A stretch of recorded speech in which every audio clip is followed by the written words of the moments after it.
أعوذ بالله من الشيطان الرجيم بسم الله الرحمن الرحيم الحمد لله رب العالمين والصلاة والسلام على رسول الله وعلى آله وصحبه أجمعين رب اشرح لي صدري ويسر لي أمري واحلل عقدة من لساني يفقهوا قولي إن صلاتي ونسكي ومحياي ومماتي لله رب العالمين. நிச்சயமாக என்னுடைய தொழுகையும் என்னுடைய வணக்க வழிபாடுகளும் என்னுடைய வாழ்வும் என்னுடைய மரணமும் அகில உலகங்களின் அதிபதியாகிய அல்லாஹ் ஒருவனுக்கே உரித்தானது அப்படின்ற இந்த வாக்குறுதியோட அன்பான சகோதரிகளா, அல்லாஹுடைய ஈடு இணையே இல்லாத கருணையால புனித ரமலான் மாதத்துல இருக்கக்கூடிய ஒரு இரவுகள்ல நம்மள அல்லாஹ் இங்க திரும்பி ஒன்று கூடியிருக்கான். எதுக்காக அப்படின்னு சொன்னா, ஏதேதோ காரியங்கள் நம்மளால செய்ய முடியும், என்னென்னமோ வேலை இந்த நேரத்துல செய்ய முடியும் அப்படின்னா கூட எல்லா வேலையும் விட்டுட்டு ரப்பே உலகத்துல இருக்கக்கூடிய எல்லா விஷயங்களை விட எங்களுக்கு இந்த நேரத்துல நீயும் உன்னை பற்றிய சிந்தனையும் ரொம்ப முக்கியம் அப்படின்ற அந்த அடிப்படையில அல்லாஹு அக்பர் அப்படின்னு சொல்லி ஒரு நாளைக்கு ஏறத்தாழ 200 முறைக்கு மேல நம்ம சொல்லிக்கிட்டே இருக்கோம். ஆனா அல்லாஹ் நிஜமாவே நம்ம வாழ்க்கையில அக்பர் அப்படின்றத நிரூபணம் செய்யறதுக்கான சாட்சிகளாதான் இந்த சபையில அல்லாஹ் நம்மள ஒன்று கூடியிருக்கான். அல்ஹம்துலில்லாஹ். அன்பான சகோதரிகளா, பேசும் கற்கள் அப்படின்ற இந்த தலைப்புல நம்ம ஏறத்தாழ 2 நாட்களாக அல்லாஹ்வை பற்றிய சிந்தனையில ரொம்ப அழகான சில வரலாற்று தலங்களை பத்தியும், அந்த வரலாற்று தலங்களுக்கு ஒருவேளை அல்லாஹ் கிட்ட பேசுறதுக்கான வாய்ப்பு கொடுக்கப்பட்டால் அவை நம்மளுடைய இறைவன் கிட்ட என்ன பேசும் அப்படின்ற அடித்தளங்களையும் அல்ஹம்துலில்லாஹ் நம்ம தொடர்ச்சியா பார்த்துட்டு இருக்கோம். கேட்ட 50 விஷயம் 60 விஷயம் அதெல்லாம் பெரிய தாக்கத்தை ஏற்படுத்தலைன்னா கூட ஒவ்வொரு தலைப்புல இருந்தும் ஏதோ ஒரு விஷயம் நிஜமாவே என் வாழ்க்கையில ஒரு மாற்றத்தை ஏற்படுத்தி இருக்கு அப்படின்னா அல்ஹம்துலில்லாஹ், அதை விட பெரிய கிஃப்ட் எதுவுமாவே இருக்காது. அந்த வரிசையில நம்ம முதலாம் இரவுல என்ன பார்த்தோம் அப்படின்னு சொன்னா, கற்கள் நிஜமாவே பேசுமா அப்படின்ற அடிப்படையில நிஜமா பேசும் அப்படின்றதுக்கு அல்லாஹ் தன்னோட திருமறையிலையும் ஹதீதுகள்லையும் நிறைய சான்றுகள் இருந்தா கூட சூரத்துல் ஜில்சால்ல இருக்கக்கூடிய பூமி மறுமை நாள் அன்னைக்கு எப்படி கிட்ட இருக்கக்கூடிய எல்லாத்தையும் தூக்கி செதறி வீசி அடிச்சுட்டு அது செவிவாங்கனை அது கேட்ட அது உணர்ந்த எல்லா செய்திகளையும் அல்லாஹ் கிட்ட போய் எப்படி ஒரு சின்ன குழந்தை அடிபட்டுட்டு அம்மா கிட்ட எல்லாத்தையும் ஒப்பிக்குமோ, எல்லாத்தையும் கம்ப்ளைண்ட் பண்ணுமோ, அதே மாதிரி அந்த நாளன்று பூமி தாங்கிட்ட இருக்கக்கூடிய எல்லாத்தையும், எல்லா மனிதர்களை பத்தியும், அவங்க செஞ்ச எல்லா செயல்களை பத்தியும் மொத்த செய்தியும் அல்லாஹ் கிட்ட போய் கம்ப்ளைண்ட் பண்ணும் அப்படின்ற அடித்தளத்தோட ஆம், கற்கள் நிஜமாவே பேசும் அப்படின்ற அடிப்படையில முதலாவது நாள்ல நம்ம என்ன பார்த்தோம் அப்படின்னு சொன்னா, உலகத்துல இருக்கக்கூடிய எல்லா முஸ்லிம்களும் தொழுகைக்காக திரும்பி நிற்கக்கூடிய திசையான காபா பத்தி நம்ம பார்த்தோம். அல்ஹம்துலில்லாஹ். காபா ஏன் பைத்துல்லா அப்படின்னு அழைக்கப்படுது, அது மட்டும் இல்லாம அல்லாஹ் எதெல்லாம் தன்னுடையது அப்படின்னு சொல்றானோ அதுக்கு அல்லாஹ் எப்படி கண்ணியப்படுத்திடுறான். அந்த தன்னுடையது அப்படின்னு சொல்லக்கூடிய விஷயங்களுக்கு ஏதாவது ஒரு இன்னலோ துன்பமோ வரும்போது அல்லாவே எப்படி களத்துல இறங்குறான் அப்படின்ற அடிப்படையை காபாவை பத்தி பார்க்கும்போது பார்த்தோம். அல்ஹம்துலில்லாஹ். நேற்றைய நாள் நம்ம என்ன பார்த்தோம் அப்படின்னு சொன்னா, பெஹரு ரூமா அப்படின்னு சொல்லக்கூடிய மதினால இருக்கக்கூடிய ரூமா அப்படின்ற கிணறை பத்தி பார்த்தோம். அந்த கிணறு சுபஹானல்லாஹ் 1500 வருஷங்களுக்கு அப்புறமும் கூட இன்னைக்கு வரைக்கும் அல்லாஹ் கிட்ட உஸ்மான் ரதியல்லாஹு அன்ஹுக்காக எப்படி பேசிக்கிட்டே இருக்கு. அந்த கிணறுக்காக உஸ்மான் ரதியல்லாஹு அன்ஹு செலவழிச்ச கொஞ்சம் திர்ஹம் இப்ப எப்படி கணக்கே இட முடியாத அளவுக்கு கோடிக்கணக்கான பொருளாதாரத்தை ஈட்டுறது மட்டுமல்லாம கோடிக்கணக்கான மனிதர்களுக்கான வாழ்வாதாரத்தை இன்னைக்கு வரைக்கும் கொடுத்துக்கிட்டே இருக்கக்கூடிய பெரிய நீர் ஊற்றா இருக்கு அப்படின்ற அற்புதங்களை நேத்து பார்த்தோம். அல்ஹம்துலில்லாஹ். அந்த வரிசையில இன்னைக்கு நம்ம என்ன பார்க்க போறோம் அப்படின்னு சொன்னா, வரலாறு இஸ்லாமிய வரலாறுல மிகச்சிறந்த திருப்பு முனையை ஏற்படுத்திய ஒரு போர் நடந்த போருடைய களத்தை தான் நம்ம பார்க்க போறோம். இன்னைக்கு நம்ம என்ன பார்க்க போறோம் அப்படின்னு சொன்னா, பத்ரு களத்தை பத்தி பார்க்க போறோம். இந்த பத்ருடைய களம் எப்படிப்பட்டது அப்படின்னு சொன்னா, பூமி ஒரு பெரிய மிராக்கிள், ஒரு பெரிய அற்புதத்தை சாட்சிப்படுத்திய அந்த நாளை தான் இன்னைக்கு நம்ம பார்க்க போறோம். பத்ருடைய நாள் பத்ரு போர் நடந்த நாள் ரமதானுடைய 17வது நாள், 17வது ரமதான்ல நடைபெற்றுச்சு. ஏறத்தாழ இப்ப நம்ம ரமதானுடைய கணக்குப்படி பார்த்தோம் அப்படின்னா இன்னும் ஒரு 4 நாள் 5 நாள் இருக்கு பத்ருடைய அந்த போர் நடந்த நாளுக்கான நிகழ்வு. அல்ஹம்துலில்லாஹ். ஏன் இன்னைக்கு பத்ருடைய நாளை நம்ம எடுத்திருக்கோம் அப்படின்னு சொன்னா, இது எவ்வளவோ தோல்வியில உடைஞ்சு போயிருந்தாலும் சரி, இல்ல வாழ்க்கையில நான்லாம் உயிரோட இருந்து என்ன செய்ய போறேன் அப்படின்னு சொல்லி, தன்னம்பிக்கை இல்லாம அவநம்பிக்கையோட விளிம்புல அவ்வளவுதான் வாழ்க்கை ஒண்ணுமே இல்ல அப்படின்னு சொல்லி, வாழ்க்கையோட விரக்தியோட உச்சத்துல இருக்கக்கூடிய ஒரு மனிதருக்கு கூட ஒரே ஒரு விஷயம் நம்பிக்கைய திரும்பி மனசுல புதுசா நிரப்பிரும் அப்படின்னு சொல்லலாம். அது பத்ருடைய நாள விட மிகச்சிறந்த உதாரணம் எதுவுமே இல்ல. இத பத்தி அல்லாஹ் தன்னுடைய திருமறையில அவ்ளோ இடங்கள்ல வந்து பேசி பேசி காமிக்கிறான்.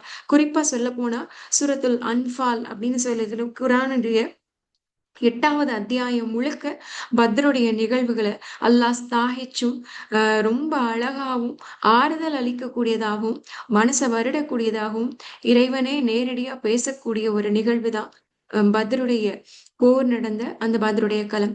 அல்ஹம்துலில்லாஹ் இன்னைக்கு நம்ம வந்து சில விஷயங்கள நம்ம வந்து பார்ப்போம் சகோதரிகளா. அதுக்கு முன்னாடி என்கிட்ட வந்து ஒரு 2 கேள்விகள் இருக்கு. என்ன கேள்வி அப்படின்னு சொன்னா,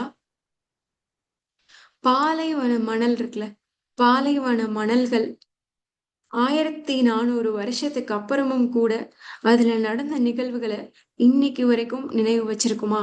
இன்னைக்கு வரைக்கும் ஞாபகம் வச்சிருக்குமா? இது 1வது கேள்வி. 2வது கேள்வி என்ன அப்படின்னு சொன்னா, ஒருவேளை அல்லாஹ் பத்ருடைய அந்த பள்ளத்தாக்குக்கு தான்கிட்ட பேசுறதுக்கான வாய்ப்பு குடுத்தான் அப்படின்னு சொன்னா, அந்த பத்ருடைய களம் எதெல்லாம் பேசும் அப்படின்னு சொல்லி நம்ம யோசிச்சு பார்க்கலாமா? என்ற இந்த 2 கேள்வியோட இன்னையுடைய இந்த உரைய வந்து ஆரம்பம் செய்யலாம். அல்ஹம்துலில்லாஹ் அல்லாஹ் சூரத்துல் ஆல இம்ரான்ல 3வது சாப்டர்ல வந்து 123வது வசனத்துல அல்லாஹ் என்ன சொல்றான் அப்படின்னு சொன்னா, அல்லாஹ் பத்ரின் களம் மூலமாக ஏற்கனவே நீங்கள் பலகீனமாக இருந்த நிலையில் உங்களுக்கு மகத்தான வெற்றியை கொடுத்தான் அப்படின்ற அந்த வெற்றி செய்தியை அல்லாஹ் வந்து சூரத்துல் ஆல இம்ரான்ல சொல்லி காமிக்கிறான். அப்ப பத்ருடைய வெற்றி எப்படி கிடைச்சிச்சு அப்படின்னு சொன்னா, முஸ்லிம்கள் ரொம்ப பலமான நிலையில இருக்கும் போது, இல்ல பெரிய போர்த்தலங்கள், பெரிய படைகளோட இருக்கும் போது கிடைச்ச வெற்றியா அப்படின்னா இல்ல. பலவீனத்துடைய உச்சகட்டத்துல இருந்தபோது கிடைச்ச ஒரு பலமான வெற்றி தான் மிக பிரம்மாண்டமான பத்ருடைய வெற்றி. இப்ப பத்ர போர் நடந்த அந்த இடம் வந்து இப்ப எங்க இருக்கு? இப்ப எப்படி இருக்கு? அப்படின்றத பார்த்தோம் அப்படின்னு சொன்னா, நம்ம வந்து அந்த போர் நடந்த அந்த நிகழ்வுகள வந்து கம்பேர் பண்ணி பார்க்கிறதுக்கு ரொம்ப ரொம்ப ஹெல்ப்ஃபுல்லா இருக்கும். இப்ப பத்ரா அப்படின்ற அந்த நிலம் வந்து அந்த பெயர் கொண்ட அந்த நிலம் எங்க இருக்கு அப்படின்னு சொன்னா, மதீனாவுக்கும், மக்காவுக்கும் இடைப்பட்ட பகுதியில இருக்கு. ஆஹ் அஹ் வட ஆஹ் தென்மேற்கு திசையில மதீனா இருக்கு. அதுக்கப்புறம் வடக்கு திசையில வந்து மக்கா இருக்கு. 2க்கும் நடுவுல தான் வந்து பத்ர் அப்படின்ற அந்த இடம் இருக்கு. பத்ர் அப்படின்ற அந்த இடத்துக்கு ஏன் அந்த பேர் வந்துச்சு அப்படின்னு சொன்னா, அது சுத்தி மலைகளா இருக்கு. நடுவுல இருக்கக்கூடிய அந்த நிலம் வந்து முழு நிலவை போன்று இருக்கிறதுனால பத்ர் அப்படின்னு சொன்னா முழு நிலவு அப்படின்னு அர்த்தமா. அப்ப சுத்தி மலைகளா இருக்கிறதுக்கு நடுவுல மத்தியில முழு நிலா போல இருக்கக்கூடிய அந்த இடம் அப்படின்றதுனாலதான் அதுக்கு பத்ரு அப்படின்னு ஒரு பேர் வந்துச்சு அப்படின்னு சொல்லி ஒரு வரலாற்று குறிப்பு சொல்லுது. இன்னொரு குறிப்பு என்ன சொல்லுது அப்படின்னு சொன்னா, பத்ரு இப்னு குரைஷ் அப்படின்ற ஒரு மனிதன் தான் அங்க இருக்கக்கூடிய அந்த கிணறை வந்து தோண்டினாரு. அதனால அந்த கிணறு அவருக்கு அப்புறம் வந்து அந்த பெயர் பெற்றுச்சு. பத்ரு அப்படின்ற பெயர் பெற்றுச்சு. அதனால வந்து அந்த வரலாற்று சிறப்பு மிக்க இடத்துக்கு வந்து இந்த பெயர் இருக்கு அப்படின்னு சொல்லி சிலர் சொல்றாங்க. அப்ப இன்னைக்கு பார்த்தோம் அப்படின்னு சொன்னா, இன்றைய நாள்ல அ பத்ருல வந்து நெறைய பேர் வசிக்கிறாங்க. பத்ரு அப்படின்றது அந்த போர் நடந்த அந்த போர்க்களம் மட்டும் அல்ல. அது ஒரு நல்ல மாடஸ்டான, ஒரு டீசென்ட்டான ஒரு நிலப்பகுதியாக இப்ப இருக்கு. ஒரு சிட்டியா இருக்கு. ஒரு சின்ன டவுனா இருக்கு. அதுல இன்றைய தினத்துல பார்த்தோம் அப்படின்னு சொன்னா, 72,000 அ மக்கள் வந்து அந்த இடத்துல வந்து வாழக்கூடியவங்களா இருக்காங்களா, அல்ஹம்துலில்லாஹ். அதோடைய சுற்றளவு பார்த்தோம் அப்படின்னு சொன்னா 1,00,000 ஸ்கொயர் மீட்டர் இருக்கக்கூடிய ஒரு அழகான ஒரு சின்ன நகரம் தான் வந்து பத்ருடைய நகரம். அதுல பார்த்தோம் அப்படின்னா நெறைய மலைகள் இருக்கு. அதுக்கப்புறம் வந்து நெறைய காற்றழுத்த தாழ்வை ஏற்படுத்தக்கூடிய பாலைவனங்கள் இருக்கு. அதுக்கப்புறம் வந்து அமைதியான பாலைவன பூமிகளும் இருக்கு. நெறைய பேரீச்சம்பழம் மரங்கள் மரங்களுக்கான பிளான்டேஷன்ஸ் தோட்டங்களும் வந்து பத்ருல வந்து ரொம்ப அழகா இருக்கு. அல்ஹம்துலில்லாஹ். அ அது மாதிரி வந்து பத்ரு அப்படின்றப்ப, அதுல வந்து ரொம்ப இன்னைக்கு ரொம்ப குறிப்பிட்டு சொல்லக்கூடிய அழகான பகுதிகள் அப்படின்னு பார்த்தோம் அப்படின்னு சொன்னா, அதுல பத்ருடைய களத்துல இருந்த ரொம்ப உன்னதமான அந்த பத்ர் அப்படின்ற அந்த கிணறு இன்னைக்கு வரைக்கும் அந்த பூமியில இருக்கு. 2வது பார்த்தோம் அப்படின்னு சொன்னா, பத்ருடைய அந்த போருக்கு முதல் நாள் இரவு நபிகள் நாயகம் ஸல்லல்லாஹு அலைஹி வஸல்லம் அவர்கள் ஒரு பேரீச்சம்பழ நிழல்ல உட்கார்ந்து அல்லாஹ் கிட்ட கையேந்தி பிரார்த்தனை செய்த அந்த இடத்துல இன்னைக்கு ஒரு மஸ்ஜித் கட்டி எழுப்பப்பட்டிருக்கு. மஸ்ஜித் அல் அரீஷ் அப்படின்ற அந்த மஸ்ஜித் அந்த பேரீச்சம்பழ நிறங்கள்ல நபிகள் நாயகம் ஸல்லல்லாஹு அலைஹி வஸல்லம் அவர்கள் பத்ருடைய போருக்கு முன்னாடி உட்கார்ந்து துவா செஞ்ச அந்த நினைவுக்காக அங்க வந்து அழகா அந்த பள்ளி வந்து கட்டப்பட்டிருக்கு. இப்ப யாருக்காவது வாய்ப்பு கிடைச்சு ஒருவேளை நம்ம வந்து மதீனாவுக்கு மக்காவுக்கு போற வாய்ப்பு கிடைச்சா அங்க போய் பார்க்கும்போது பத்ருடைய களத்துக்கு போய் பார்க்கும்போது நம்ம மஸ்ஜித் அல் அரீஷுக்கு போகிற வாய்ப்பு கிடைச்சிச்சு அப்படின்னு சொன்னா நம்ம நினைச்சு பார்க்கலாம், நபி ஸல்லல்லாஹு அலைஹி வஸல்லம் எப்படி அந்த போருக்கு முதல் நாள் இரவு உட்கார்ந்து கண்ணீர் சிந்தி ரப்ப கிட்ட பிரார்த்தனை செஞ்சாங்க அப்படின்னு சொல்லி. ரப்பே, இன்றைய இன்றைய நாள் இந்த போர்ல வந்து முஸ்லிம்கள் தோத்து போயிட்டாங்க அப்படின்னு சொன்னா உன்னை வணங்குறதுக்கு பூமியில எந்த மனிதர்களும் இருக்க மாட்டாங்கடா அல்லாஹ் அப்படின்னு சொல்லி உணர்வு பூர்வமா உருக்கமா கண்ணீர் சிந்தின அந்த நிகழ்வு நம்ம மஸ்ஜித் அல் அரீஷுக்கு போனோம் அப்படின்னு சொன்னா நம்மளால இன்னைக்கு கூட உணர முடியும் சகோதரிகளா. அந்த மஸ்ஜித் ஒண்ணு இருக்கு. மூணாவது என்ன அப்படின்னு சொன்னா ஜபல் அல் மலாயிகா அப்படின்ற அழகான பெயர் சூட்டப்பட்ட வானவர்களுடைய மலை அப்படின்னு சொல்லக்கூடிய ஒரு மலை இருக்கு. சுபஹானல்லா. இது என்ன மலை அப்படின்னு சொன்னா இந்த இடத்துலதான் பத்ரு போர் நடந்தப்ப அல்லாஹ் தன்னுடைய திருமறையில சொல்லி காமிக்கிற மாதிரி 3000 பேர் கொண்ட 3000 வானவர்களை கொண்ட படையோ அல்லது 5000 வானவர்களை கொண்ட படையோ அந்த படை வானத்திலிருந்து பூமிக்கு இறங்குன அந்த மலை வானவர்களின் மலை ஜபல் அல் மலாயிகாவும் அந்த பத்ரில தான் வந்து இன்னைக்கு வரைக்கும் இருக்கு. அல்ஹம்துலில்லாஹ். அடுத்து என்ன அப்படின்னு சொன்னா பத்ரல 14 முஸ்லிம்கள் வந்து ஷஹீதானாங்க. அந்த 14 முஸ்லிம்கள் அந்த 14 சுஹதாக்களை அடக்கம் செய்யப்பட்ட அந்த கபரும் அங்கதான் இருக்கு. மக்பரத் அல் ஷுஹதா அப்படின்ற அந்த சுஹதாக்களுடைய சமாதியும் வந்து அங்கதான் இருக்கு. அல்ஹம்துலில்லாஹ். இதையும் தாண்டி அல்லாஹ் சூரத்துல் அன்ஃபால்ல 42வது வசனத்துல வந்து சொல்லி காமிக்கக்கூடிய 2 பள்ளத்தாக்கு. ஒண்ணு அல் அத்வா அல் துன்யா அப்படின்ற இடம். இது வந்து முஸ்லிம்கள் கிளம்பி வரக்கூடிய அந்த திசையா இருந்துச்சு. இன்னொன்னு அல் அத்வா அல் கஸ்வா அப்படின்னு சொல்லக்கூடிய தூர நிலை. இது வந்து குறைஷிகள் வந்து கிளம்பி வரக்கூடிய இடமா இருந்துச்சு அப்படின்னு சொல்லக்கூடிய இந்த வரலாற்று சிறப்பு மிக்க தலங்கள் எல்லாம் அல்ஹம்துலில்லாஹ் இப்ப இருக்கக்கூடிய பத்ர் அப்படின்ற அந்த இடத்துக்கு போனா கூட நம்மளால சான்று பகரக்கூடிய ஒரு இடமா இருக்கு. சுப்ஹானல்லாஹ். சரி, இப்ப இந்த இந்த புனிதமான இடத்தை இன்னைக்கு வரைக்கும் உலகம் மறக்கவே இல்லை. இன்னைக்கு வரைக்கும் குரான் இந்த தலத்தை பத்தி இந்த அழகான நிகழ்வுகளை பத்தி பேசிக்கிட்டே தான் இருக்கு. இன்னைக்கு வரைக்கும் பத்ரில இருக்கக்கூடிய அந்த மலைகள் அது மேல இறங்கின வானவர்களை ஞாபகம் வச்சிருக்கதான் செய்யுது. இன்னைக்கு வரைக்கும் நபி ஸல்லல்லாஹு அலைஹி வஸல்லம் அவர்கள் அந்த இரவுகளை சிந்தின கண்ணீர் மட்டுமல்லாம அடுத்த நாள் முஸ்லிம்கள் சிந்திய ரத்தத்தையும் இன்னும் பத்ருடைய பூமி மறக்கவே இல்லை. சுப்ஹானல்லாஹ். அப்ப இந்த பத்ருக்கு அல்லாஹ் கிட்ட பேசுறதுக்கு ஒரு வாய்ப்பு கிடைச்சா என்ன பேசும் அப்படின்றத பாக்குறதுக்கு முன்னாடி நிஜமாவே பத்ருடைய போர் ஏன் நடந்துச்சு, இப்படி ஒரு போர் நடக்கிறதுக்கு என்ன காரணம் இருந்துச்சு அப்படின்ற அந்த பின்னணியையும் அந்த போர் நடக்கும் போது என்னென்ன வியப்பூட்டக்கூடிய நிகழ்வுகள் நடந்துச்சு, அந்த போருடைய முடிவு எப்படி இருந்துச்சு அப்படின்றத தெரிஞ்சுக்கும் போது இன்னும் நம்மளுடைய உணர்வுகளோட பத்ர மட்டுமல்லாம பத்ரில உயிர் துறந்த சஹாபாக்களும் நம்மளுடைய மனசுல வந்து ஆழமான இடம் பிடிப்பாங்க சகோதரிகளா. அல்ஹம்துலில்லாஹ். அப்ப பத்ருடைய நிகழ்வுக்கு பின்னணி என்ன அப்படின்னு சொன்னா அல்லாஹ் சுப்ஹானஹு வ தஆலா திருமறையில வந்து சொல்லி காமிக்கும் போது பத்ர பத்தி பேசும்போது நிறைய பேசினா கூட ஒரு விஷயம் மட்டும் ஆணித்தரமா பதிவு செய்யப்படுது. என்ன அப்படின்னு சொன்னா பத்ர அப்படின்றது சத்தியத்திற்கும் அசத்தியத்திற்கும் இடையில் நடந்த போர் அப்படின்றதுதான் அல்லாஹ் சுப்ஹானஹு வ தஆலா ரொம்ப ஆழமா பதிவு செஞ்சு காமிக்கிறான். அது மட்டும் இல்லாம இதுதான் இஸ்லாமிய வரலாற்றுல நடந்த மிகப்பெரிய போர் அப்படின்றதுனால பத்ருக்கு வந்து இன்னொரு பெயர் இருக்கு. என்ன அப்படின்னு சொன்னா போர்களின் தாய். இஸ்லாமிய வரலாற்றில் நடந்த எல்லா போர்களுடைய அம்மா அப்படின்னு சொல்லக்கூடிய அளவுக்கு சுப்ஹானல்லாஹ் இந்த பத்ருக்கு வந்து இவ்வளவு ஒரு வரலாற்று சிறப்பு மிக்க ஒரு பெயரும் இருக்கு. இதையும் தாண்டி பத்ரு பத்ரு அப்படின்னு சொல்லிக்கிட்டே இருந்தோம் அப்படின்னா அது நிறைய பேருடைய வாழ்க்கையில பெரிய மாற்றத்தை ஏற்படுத்துச்சு. எப்படிப்பட்ட மாற்றத்தை ஏற்படுத்துச்சு அப்படின்னு சொன்னா புகாரில வந்து இந்த நபிமொழி பதிவா இருக்கு. நபிசுல்லாசம் என்ன சொல்றாங்க அப்படின்னு சொன்னா, பத்ர போர்ல கலந்துகிட்டவங்கள நோக்கி அல்லாவே நேரடியா பேசுறானாம். என்ன பேசுறான் அப்படின்னு சொன்னா, பத்ர போர்ல கலந்துகிட்டவங்கள நோக்கி அல்லாஹ் சொல்றான், நீங்க என்னெல்லாம் விரும்புறீங்களோ எல்லாத்தையுமே செய்யுங்க. ஏன் அப்படின்னு சொன்னா, உங்களுக்கு ஏற்கனவே சொர்க்கம் உறுதியாகிவிட்டது. அதோட சேர்ந்து நான் உங்களுடைய எல்லா பாவங்களையும் மன்னிச்சிட்டேன் அப்படின்றத அல்லாஹ் ரொம்ப பிரகடனப்படுத்தி காட்டுறான். இப்ப இது மாதிரி ஒரு ஸ்டேட்மெண்ட் நமக்கு கிடைச்சா எவ்வளவு பெரிய மேஜிக்கா இருக்கும் சகோதரிகளா. முகம்மதுடைய உம்மத்துல இருக்கக்கூடிய எல்லாருக்கும் சொர்க்கம் உறுதியாயிருச்சு. உங்க எல்லாரையும் நான் மன்னிச்சிடுறேன்.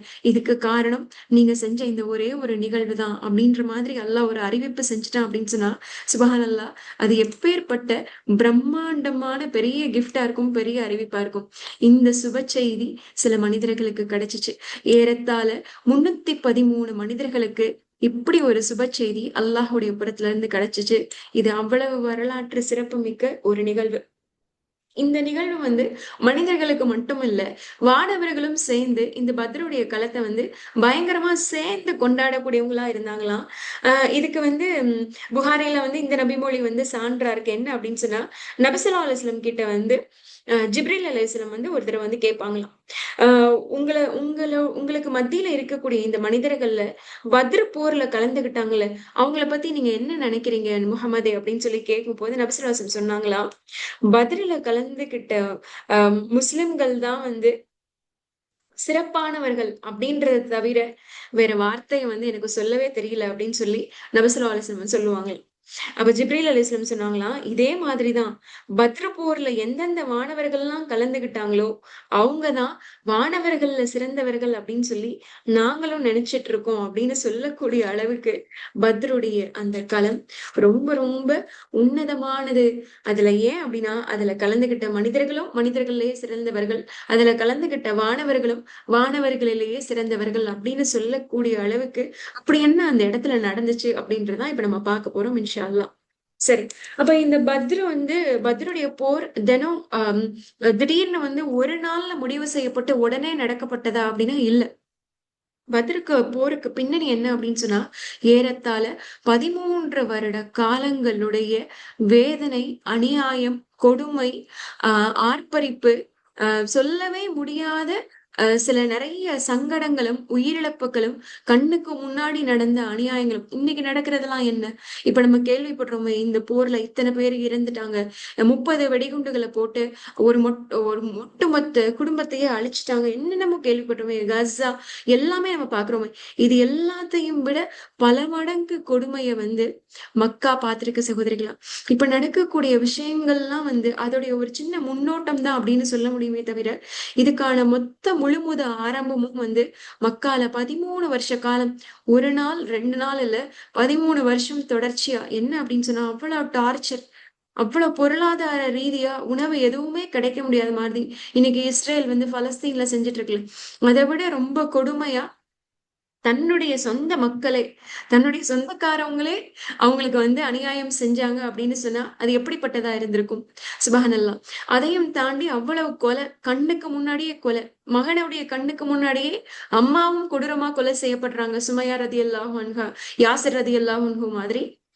அது மாதிரி வந்து தன்னுடைய கண்ணுக்கு முன்னாடியே தன்னுடைய மகனை கொலை செய்வதை பார்க்கக்கூடிய தாய் தந்தையும் இருக்கக்கூடிய ஒரு கொடூரமான ஒரு நிலமாதான் வந்து மக்காவுடைய காலகட்டம் இருந்துச்சு.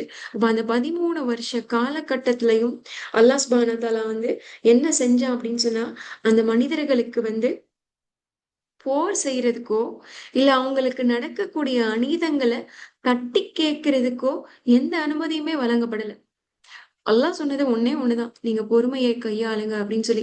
அதேதான் நபி ஸல்லல்லாஹு அலைஹி வஸல்லமும் அந்த மனிதர்கள் கிட்ட வந்து சொல்லக்கூடியவங்களா இருந்தாங்க. நீங்க கொஞ்சம் பொறுமையா இருங்களேன். எல்லாமே அல்லாஹ் இலகுவாக்குவான் அப்படின்ற அந்த வாக்குறுதி மட்டும்தான் அந்த மனிதர்களுடைய காதுக்கு வந்து போய் சேரக்கூடியதா இருந்துச்சு. இதுதான் வந்து ஏறத்தாழ 13 வருஷ காலமா நடந்துகிட்டே இருந்துச்சு. வேற எதுவுமே நடக்கல. அல்ஹம்துலில்லாஹ். அப்ப 13 வருஷமா இந்த மனிதர்கள் எல்லாம் அமைதியா தான் இருந்தாங்க. ஒரு காலகட்டத்துல அவங்களுக்கு வந்து ஒண்ணே ஒண்ணுதான் நடக்குது. என்ன நடக்குது அப்படின்னு சொன்னா, 13 வருஷமா நீங்க பொறுமையா இருந்தது போதும். இப்ப இந்த ஊரை விட்டு நீங்க வெளியே கிளம்பி போயிருங்க அப்படின்ற ஒரு கட்டளை வருது. அந்த கட்டளையோடைய அடிப்படையில அவங்க எல்லாரும் என்ன செய்யறாங்க அப்படின்னு சொன்னா, பத்ரல இருந்து கிளம்பி அவங்க வந்து ஆமா சாரி, மக்கால இருந்து கிளம்பி அவங்க மதீனாவை நோக்கி ஹிஜ்ரத் செஞ்சு போறாங்க. சுப்ஹானல்லாஹ். இது எல்லாம் எதுக்காக அப்படின்னு நினைக்கிறீங்க சகோதரிகளா? இது எல்லாமே ஒரே ஒரு விஷயத்துக்காக தான். லா இலாஹ இல்லல்லாஹ், வணக்கத்திற்கு தகுதியானவன் அல்லாஹ்வை தவிர வேறு யாருமே இல்ல அப்படின்ற அந்த ஒரே ஒரு சத்திய செய்தியை அவங்க ஏத்துக்கிட்டு, எங்களுடைய ரப்பு அல்லாஹ் மட்டும்தான், அவனை தவிர நாங்க வேற யாரையுமே வணங்க மாட்டோம் அப்படின்ற அந்த ஒரே ஒரு ஆம் உறுதிக்காகவும், அந்த அந்த ஒரே ஒரு உறுதிப்படி அவங்க வாழ்றதுக்கு முயற்சி செஞ்சதுக்காகவும் மட்டும்தான் அவங்களுக்கு இவ்வளவு கொடுமை நடந்துச்சு. எல்லாத்தையுமே அவங்க சகிச்சுக்கிட்டு ஏத்துக்கொள்ளக்கூடியவங்களா தான் இருந்தாங்க. சுப்ஹானல்லாஹ். அப்ப என்ன நடந்துச்சு அப்படின்னு சொன்னா, அவங்களுக்கு வந்து ஒரு கட்டளை வருது. கிட்டத்தட்ட 622ஆம் ஆண்டு அவங்களுக்கு வந்து என்ன கட்டளை வருது அப்படின்னு சொன்னா, "நீங்க இங்க இருந்தது போதும். மதீனாவுக்கு கிளம்பி போங்க." அப்படின்னு சொல்லிட்டு. மதீனாவுக்கு கிளம்பி போங்க அப்படின்னு சொன்னா, சும்மா கிளம்பி போங்க அப்படின்னு சொல்லல. உங்களுடைய வீடுகள், உங்களுடைய சொத்து, உங்களுடைய உறவினர்கள் எல்லாத்தையுமே விட்டுட்டு, நீங்க அப்படியே வெறும் கையோட வந்து நீங்க மதீனாவுக்கு போங்க அப்படின்றது தான் அந்த முஸ்லிம்களுக்கு வந்த கட்டளை. அப்ப அந்த முஸ்லிம்கள் என்ன செய்றாங்க அப்படின்னு சொன்னா, எல்லாத்தையுமே விட்டுட்டு இங்கிருந்து கிளம்பி போறாங்க. உங்களுக்கு ஞாபகம் இருக்கா என்னன்னு தெரியல. இந்த என் சிஏ சிஏஏ அந்த அந்த காலகட்டத்துல வந்து நமக்கு வந்து என்ஆர்சி அந்த அந்த காலகட்டங்கள்ல வந்து நம்ம யாருமே வந்து முஸ்லிம்கள் எல்லாம் வந்து இங்க நம்ம இந்தியாவுக்கு சொந்தமானவங்க இல்லையா? நம்ம எல்லாரும் வந்து அகதிகள் முகாமுக்கு போக வேண்டியிருக்கும். இல்லன்னா அப்படின்னா இங்க இருந்து நம்மளுடைய முஸ்லிம்களுடைய பூமிக்கு வந்து போற மாதிரி ஒரு நிலை வரும் அப்படின்னு சொன்ன காலகட்டத்துல மனசுல எவ்வளவு ஒரு பயமும் போ- போராட்டமும் பதட்டமும் இருந்துச்சு சகோதரிகளா. எத்தனை பேர் வந்து தெருமுனைகள்ல வந்து போராட்டத்துல போய் கலந்து கொள்ளக்கூடியவங்களா இருந்தோம். இல்ல அப்படின்னா என்னென்ன மனசுல ஓடுச்சு, அந்த அகதிகள் முகாம்ல எல்லாம் போய் போட்டுட்டாங்க அப்படின்னு சொன்னா நம்மளுடைய பிள்ளைகளை நம்மளும் ஒரே இடத்துல இருப்போமா? இல்ல அப்படின்னு சொன்னா இவ்வளவு காலமா கஷ்டப்பட்டு சம்பாரிச்ச எல்லாத்தையும் விட்டுட்டு போணுமா? நம்ம வீடெல்லாம் விட்டுட்டு நம்ம போயிடணுமா? அப்படின்ற மாதிரி அந்த கொஞ்சம் சின்ன முன்னோட்டத்துக்கே மனசு எவ்வளவு பயந்துச்சு. ஆனா அந்த சின்ன முன்னோட்டம் கண்ணுக்கு முன்னாடி கண்கூடா இந்த மனிதர்களுடைய வாழ்க்கையில நடந்துச்சு. சுப்ஹானல்லாஹ். அதனாலதான் அந்த மனிதர்கள் மனிதர்கள்லயே மிகச்சிறந்தவங்க அப்படின்னு சொல்லி இன்னைக்கு வரைக்கும் நினைவு கூறப்படக்கூடியவங்களா இருக்காங்க. அல்ஹம்துலில்லாஹ். அப்ப இவங்க எல்லாரும் என்ன செய்யறாங்க அப்படின்னு சொன்னா, எல்லா பொருளையும் விட்டுட்டு போயிடுறாங்க. எல்லா பொருளையும் விட்டுட்டு மதீனாவுக்கு கிளம்பி போயிடுறாங்க. கிட்டத்தட்ட யாசகர்கள் மாதிரி. சாப்பாட்டுக்கோ, தண்ணிக்கோ எந்த பொருளாதாரமோ, எந்த வழியுமே இல்லாத ஒரு நிலையில வெறும் கையோட மதீனாக்குள்ள நுழையிறாங்க. அதனால தான் நபி ஸல்லல்லாஹு அலைஹி வஸல்லம் வந்து மதீனத்து சகோதரர்கள மக்கால இருந்து வந்த முஹாஜிரின்களோட சகோதரர்களா ஒரு பிணைப்பையும், ஒரு பந்தத்தையும் ஏற்படுத்தக்கூடியவங்களா இருந்தாங்க. அப்ப இதுதான் அவங்களோட நிலைமை. அங்க அங்க பெரிய பெரிய செல்வந்தர்களாக இருந்தவங்க கூட இங்க ஏறத்தாழ யாசகர்கள் மாதிரி வெறும் கையோட இருக்கக்கூடிய ஒரு நிலையில இருக்கு. இப்ப இங்க என்ன நடக்குது அப்படின்னு சொன்னா, இந்த முஹாஜிரீன்கள் வந்து மக்கால இருந்து மதீனாவுக்கு வரும்போது எதெல்லாம் விட்டுட்டு வந்தாங்களோ அவங்களோட வீடு, அவங்களோட உடைமைகள் எல்லாத்தையும் விட்டுட்டு வந்தாங்கல்ல, அத ஃபுல்லா இந்த குறைஷிகள் என்ன செஞ்சுட்டாங்க அப்படின்னு சொன்னா எல்லாத்தையுமே அபகரிச்சிடுறாங்க. அவங்களோட சொத்து, அவங்களோட வீடு, அவங்களோட பொருளாதாரம் எல்லாத்தையுமே அபகரிச்சது மட்டும் இல்லாம என்ன செய்றாங்க அப்படின்னு சொன்னா, நெறைய பேருடைய வீடுகள் எல்லாம் வந்து வித்துடுறாங்க. ஆக்கிரமிச்சுட்டு அவங்களுடைய எல்லா பொருளாதாரத்தையும் வந்து வித்துட்டாங்க அப்படின்னு சொன்னா எப்படி இருக்கும்? இழந்த பொருள மீட்கிறதுக்கோ, இல்ல நஷ்ட ஈடு பெறுறதுக்கோ வந்து அவங்களுக்கு வந்து எந்த உரிமையுமே இல்ல. அப்படியே அமைதியாவே இருக்காங்க. பத்ருடைய போர்க்களத்துக்கு முன்னாடி என்ன நடக்குது அப்படின்னா, ஏறத்தாழ 8 முறை வந்து சின்ன சின்ன போரும், சின்ன சின்ன மோதல்களும் நடந்துகிட்டே இருக்கு. எதுக்கு? முஹாஜிரின்கள் வந்து அவங்களுடைய பொருளாதாரத்தையும், உடைமைகளையும் அந்த குறைஷிகள்ட்ட இருந்து மீட்கிறதுக்கு. அவங்களுடைய சொத்து, அவங்களுடைய உரிமை, அவங்களுடைய உடைமைய வந்து அந்த குறைஷிட்ட இருந்து மீட்கிறதுக்காக நெறைய போராட்டம் நடந்துட்டே இருக்கு. ஆனா இந்த இந்த போர்கள்லலாம் வந்து அன்சாரிகள் வந்து கலந்துக்கல. வெறும் முஹாஜிரின்கள் மட்டும் தான் ஹிஜ்ரத் செஞ்சு வந்து மக்காவாசிகள் மட்டும் தான் வந்து இந்த போர்கள்ல கலந்துக்கிறாங்க. இப்படிப்பட்ட ஒரு சூழல் தான் வந்து நடந்துகிட்டே இருக்கு.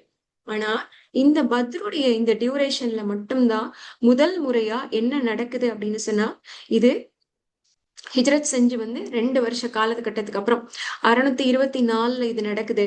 இது நடக்கும்போது என்ன ஆகுது அப்படின்னு சொன்னா, அபு சுஃபியான் பெரிய வியாபார கூட்டத்துடைய படையில இந்த மக்காவாசிகளுடைய பொருட்கள், பொருளாதாரம் எல்லாத்தையும் எடுத்துட்டு சிரியால இருந்து திரும்பி வந்துட்டு இருக்காரு.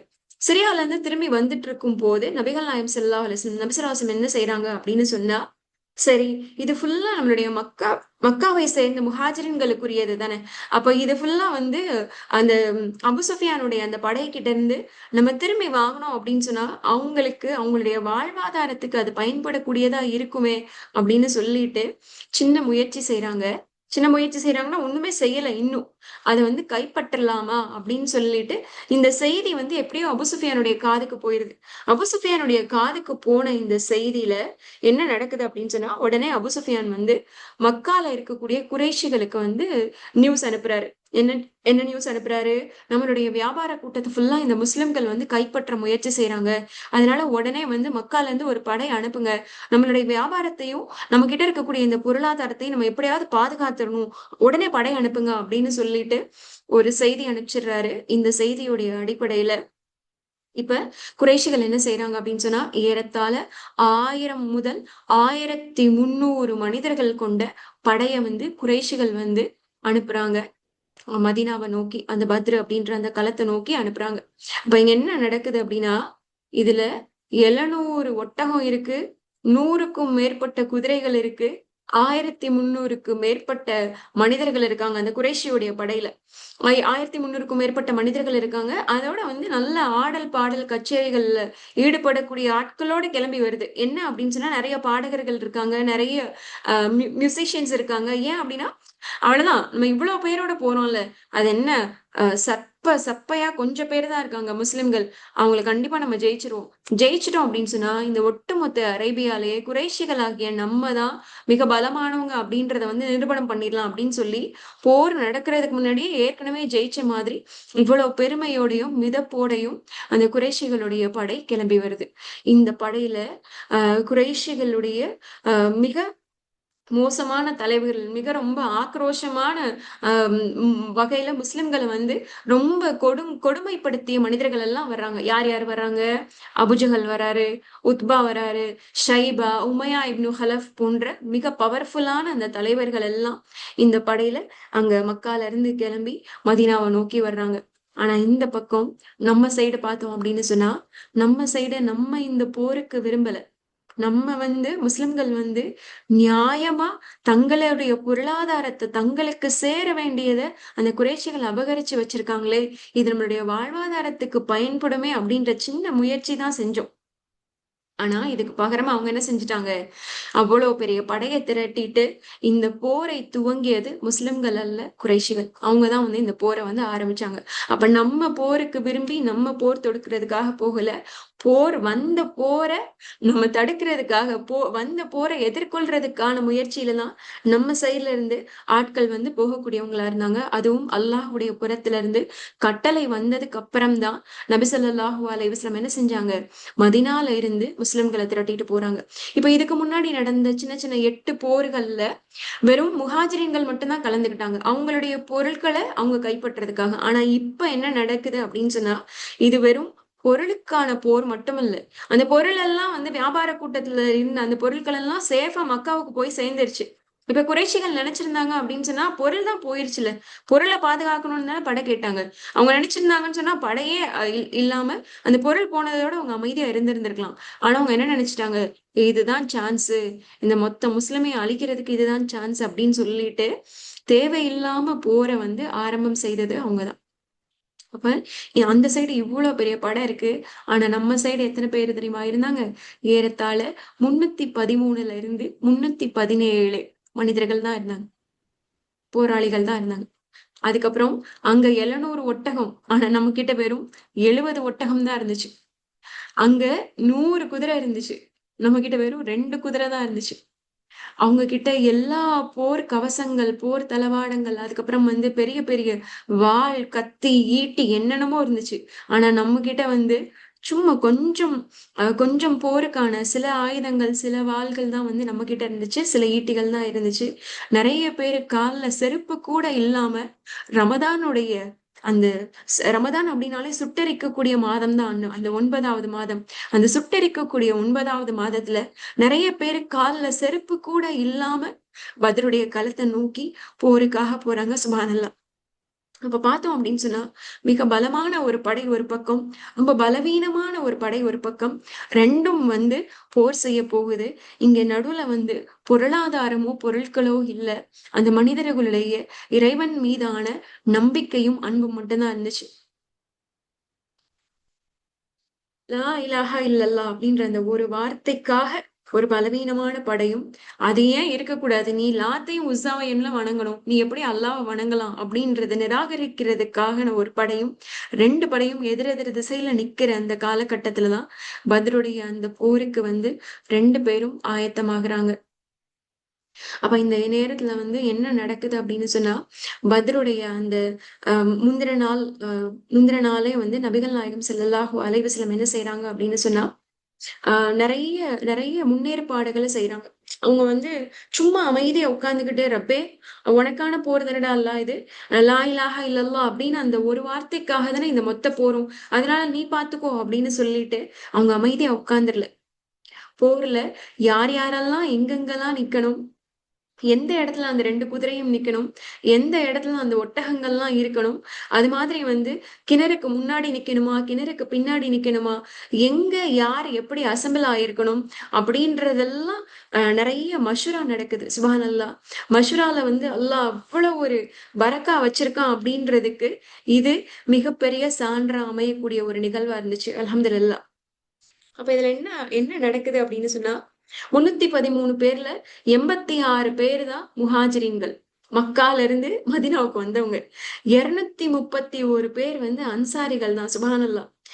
எவ்வளவு அப்ப எவ்வளவு ஈமான்ல உறுதி இருந்துச்சுன்னா, உங்களோட பொருள் தானே. நீங்க போய் வாங்கிக்கோங்கப்பா அப்படின்னு சொல்லிட்டு, தேவையில்லாம எங்களுக்கு எதுக்குப்பா உயிர இது பண்ணணும் அப்படின்லாம் அவங்க நினைக்கல. அவங்களாவே முன் வந்து சுப்ஹானல்லாஹ் அல்லாஹ்வுக்காக இந்த போர்ல வந்து கலந்துக்கிறதுக்காக அவங்க வந்தாங்க. இப்ப இதுல வந்து கலந்துக்கிட்ட மனிதர்கள்ல வந்து ஆக கம்மியான வயசு யாருக்கு அப்படின்னு சொன்னா, அம் ஒரு 16 வயசு கொண்ட ஒரு இளைஞர் சுப்ஹானல்லாஹ். அவர் வந்து எப்படியோ வந்து தப்பிச்சு, இந்த போர்ல எப்படியாவது கலந்துக்கணும். இந்த போர்ல கண்டிப்பா நான் வந்து ஷஹீத் ஆகணும் அப்படின்ற அந்த ஒரு உத்வேகத்தோட கலந்துகிட்ட 16 வயது கொண்ட சிறுவர் தான் வந்து இந்த போர்ல வந்து இவருக்கு ஆகச்சிறிய வயது கொண்ட ஒருத்தர். இதுல நெறைய டீனேஜர்ஸும் இருந்தாங்க. 16 வயசுக்கு மேல இருந்த சில டீனேஜர்ஸும் இருந்தாங்க. அதையும் தாண்டி இந்த போர் வந்து அபூபக்கர் சித்திக் ரலியல்லாஹு அன்ஹு, உமர் ரலியல்லாஹு அன்ஹு, அலி இப்னு அபூ தாலிப், முஸஅப் இப்னு உமர், ஹம்ஸா ரலியல்லாஹு இப்படி மிக அம் பிரபலமான சஹாபாக்கள், நபி தோழர்கள் எல்லாம் கொண்டுட்டு இந்த போர்ல வந்து கலந்துக்கிறதுக்காக வர்றாங்க. இந்த சைடு யார் யார் இருந்தாங்க அப்படின்னு பார்த்துட்டோம். இப்ப இத தாண்டி இந்த போர்ல கண்ணுக்கு தெரியாத நிறைய பலம் வாய்ந்த வானவர்களையும் அல்லாஹ் சுப்ஹானஹு வ தஆலா அவனுடைய புறத்துல இருந்து அனுப்பி வைக்கிறான். அல்ஹம்துலில்லாஹ். அல்லாஹ்வுடைய புறத்துல இருந்து 1000 வானவர்கள் வந்து 3000 வானவர்களா இன்கிரீஸ் ஆகி ஒரு கட்டத்துல 5000 வானவர்கள் வரைக்கும் அல்லாஹ் சுப்ஹானஹு வ தஆலா இறக்கி வச்சதா இந்த நிகழ்வு வந்து சான்று பகரக்கூடியதா இருக்கு. அப்ப நபி ஸல்லல்லாஹு அலைஹி வஸல்லம் வந்து சாத் இப்னு முஆத் அப்படின்ற அந்த நபி தோழருடைய தலைமையில இருக்கக்கூடிய ஒரு சபையெல்லாம் வந்து மஷூரா நடக்குது. மஷூரால நடக்கும்போது சாத் இப்னு முஆத் வந்து அன்சாரிகளுக்குடைய ரெப்ரசன்டேட்டிவா அவங்க என்ன சொல்றாங்க, "நாங்க கண்டிப்பா பனி இஸ்ரவேலர்கள் மூசா அலைஹிஸ்ஸலாமுக்கு பின்னாடியே வந்துட்டு வரமாட்டோம்ன்னு சொல்லி கைவிட்டுட்டு போன மாதிரி ஓடி போயிற மாட்டோம். நாங்க கடைசி வரைக்கும் உங்களுக்கு முன்னும், உங்களுக்கு பின்னுமாக, உங்களது வலதுபுறமும், உங்களுடைய இடதுபுறமும் உங்க கூடவே நாங்க கடைசி வரைக்கும் நிப்போம் யா ரசூலல்லாஹ்" அப்படின்ற வாக்குறுதி குடுக்குறாங்க. அல்ஹம்துலில்லாஹ். எல்லாரும் அந்த போர் நடக்கிற இடத்துக்கு வந்து முத நாளே போயிடுறாங்க. அப்ப போருடைய அந்த இரவுல வந்து அல்ஹம்துலில்லாஹ் என்ன நடக்குது அப்படின்னு சொன்னா, நபிகள் நாயகம் ஸல்லல்லாஹு அலைஹி வஸல்லம்க்கு தூக்கமே வரல. நபி ஸல்லல்லாஹு அலைஹி வஸல்லம் என்ன செய்றாங்க, உட்கார்ந்து அப்படி அழுகுறாங்க. கண்ணீர் சிந்தி அழுகுறாங்க.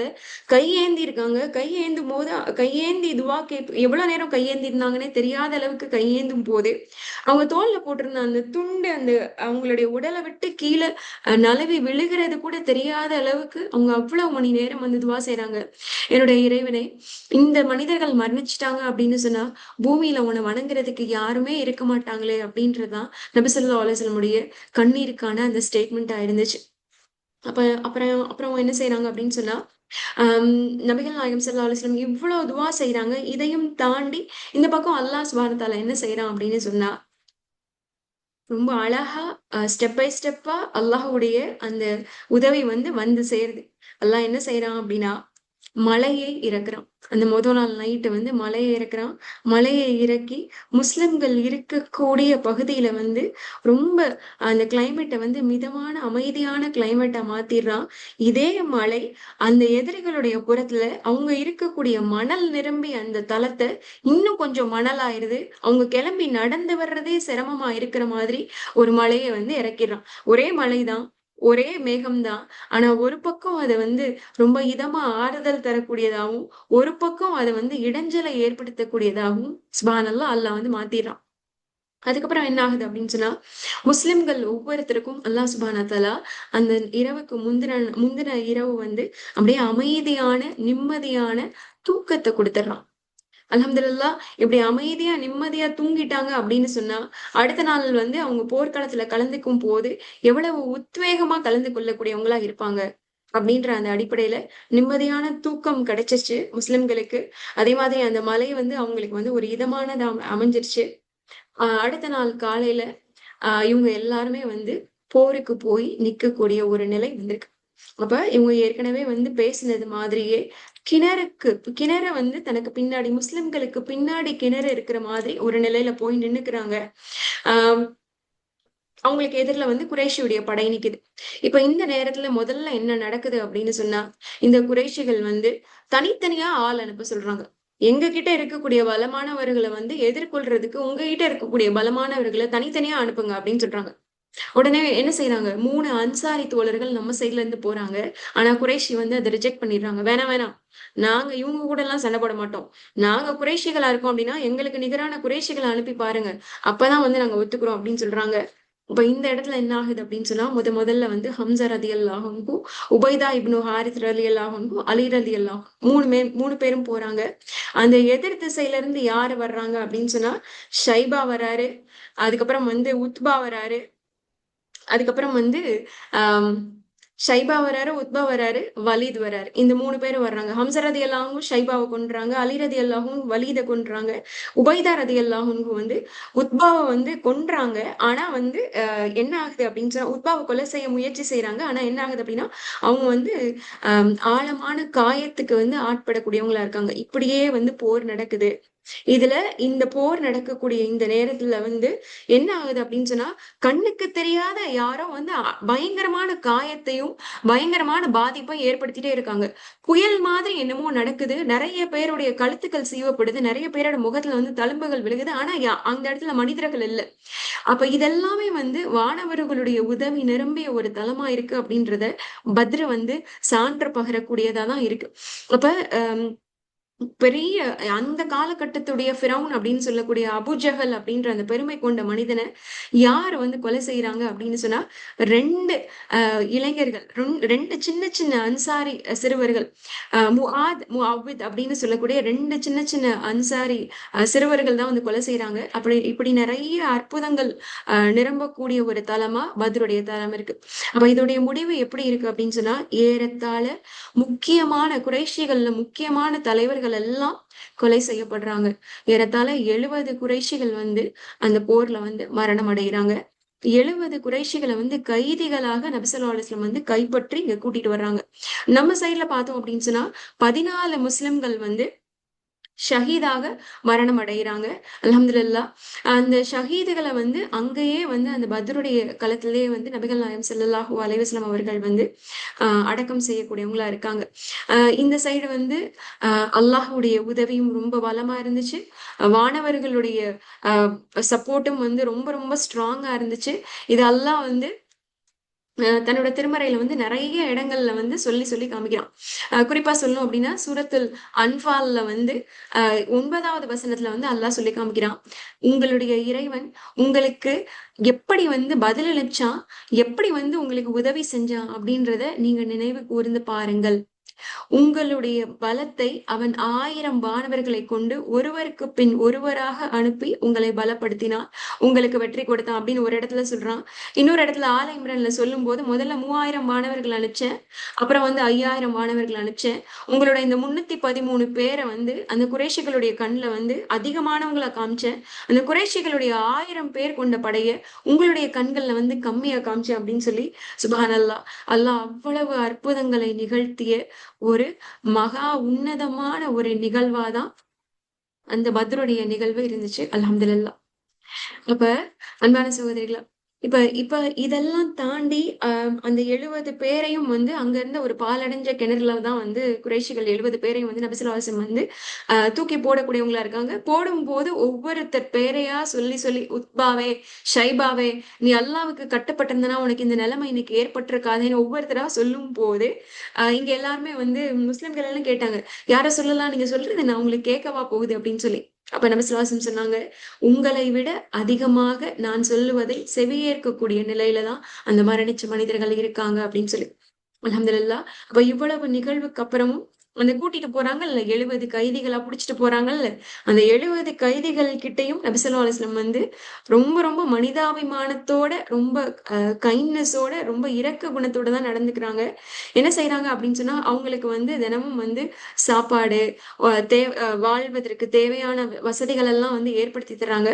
அதுல நல்ல கல்வி கத்துக்கிட்டு ஞானமுள்ள அந்த கைதிகள்ல ஒவ்வொருத்தரும் 10 முஸ்லிம்களுக்கு எழுத படிக்க சொல்லி கொடுத்துட்டு அவங்களுடைய அந்த கைதுக்கான அந்த டியூரேஷன் முடிஞ்சுட்டு நீங்க போயிடலாம் அப்படின்னு சொல்லக்கூடிய அளவுக்கு சுபஹானல்லாஹ், இது ரொம்ப வரலாற்று சிறப்பு மிக்க ஒரு நிகழ்வா அமைஞ்சிருந்துச்சு. அல்ஹம்துலில்லாஹ். அன்பான சகோதரிகளா, இப்ப இவ்வளவு நடந்திருக்குல்ல, இப்ப இந்த நேரத்துல ஒருவேளை அல்லாஹ் இவ்வளவுக்கும் சான்று பகிர்ந்த அந்த பத்ருடைய பூமிக்கு இப்ப பேசுறதுக்கு ஒரு வாய்ப்பு கொடுத்தான் அப்படின்னு சொன்னா, அந்த பத்ருடைய பூமி அல்லாஹ் கிட்ட என்ன பேசும்? அந்த பத்ருடைய பூமி அல்லாஹ் கிட்ட ஒருவேளை பேசுறதா இருந்துச்சுன்னு சொன்னா இப்படிதான் பேசும். எப்படி பேசும் அப்படின்னு சொன்னா, என்னுடைய இறைவனே, உலகம் முழுக்க இவ்வளவு பூமிகள் இருந்தும் உன்னுடைய அந்த நீ இருக்க அப்படின்றத ஆணித்தரமா சாட்சி சொல்றதுக்காகவும், உன்னுடைய மாணவர்களுடைய படை பூமிக்கு மனிதர்களோடு சேர்ந்து போராடுறத உணர்றதுக்காகவும், மனிதர்கள்ல இருக்கக்கூடிய மிகச்சிறந்த உங்களுடைய தியாகத்தை உணர்றதுக்காகவும் நீ என்ன தேர்வு செஞ்சனாலதான் இன்னைக்கு வரைக்கும் உலகத்துல இருக்கக்கூடிய எல்லாரும் என்ன ஞாபகம் வச்சிருக்காங்க. யா அல்லாஹ், யா அல்லாஹ், எனக்கு இன்னைக்கு வரைக்கும் நபிகள் நாயகம் ஸல்லல்லாஹு அலைஹி வஸல்லம் மண்டியிட்டு கையேந்தி கண்ணீர் சிந்தினது எனக்கு இன்னைக்கு வரைக்கும் ஞாபகம் இருக்குடா அல்லாஹ். ரசூலுல்லாஹ்வுடைய ஒவ்வொரு வார்த்தையும் இன்னைக்கு வரைக்கும் என் காதுல கேட்டுட்டே தான்டா அல்லாஹ் இருக்கு. என்னுடைய இறைவனே, இந்த மனிதர்கள் மரணிச்சுட்டாங்க அப்படின்னு சொன்னா உன்னை வணங்குறதுக்கு பூமியில யாருமே இருக்க மாட்டாங்களே அப்படின்னு சொல்லி ரசூல் ஸல்லல்லாஹு அலைஹி வஸல்லம் உடைய கண்ணீர் கலந்த அந்த ஈரம் இன்னும் என்னுடைய இதயத்துல பதிஞ்சதாண்டா இருக்கு அல்லாஹ்.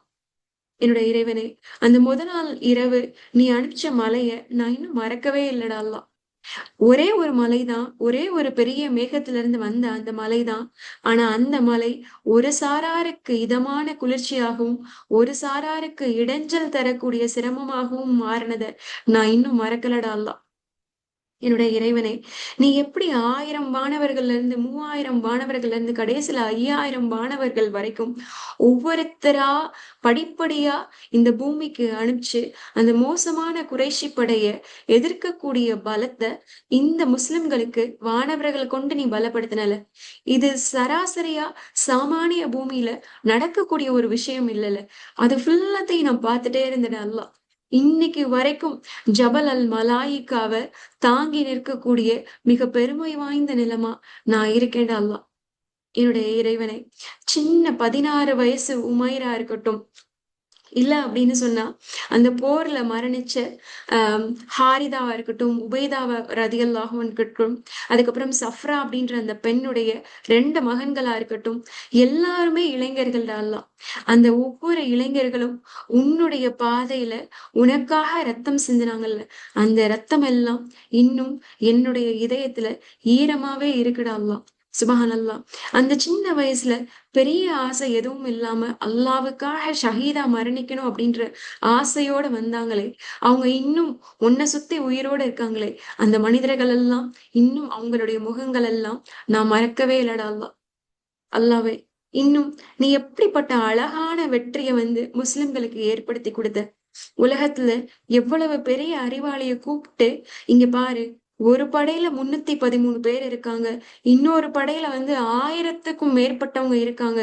இங்க 2 குதிரை தான் இருக்கு, அங்க குதிரையே 70 இருக்கு, இங்க வெறும் 70 ஒட்டகம் தான் இருக்கு, அங்க 700 ஒட்டகம் இருக்கு, யாரு ஜெயிப்பாங்க அப்படின்னு கேட்டா, சின்ன குழந்தை கூட குறைஷியோடைய படைதான் ஜெயிக்கும் அப்படின்னு சொல்லக்கூடிய அந்த உண்மைய நீ உன்னுடைய பலத்தை கொண்டு தலகீழாக மாற்றி, இது அசாத்தியமே இல்லை அப்படின்ற விஷயத்த அசாத்தியமா பெரிய வெற்றி ஏற்படுத்தி கொடுத்தல.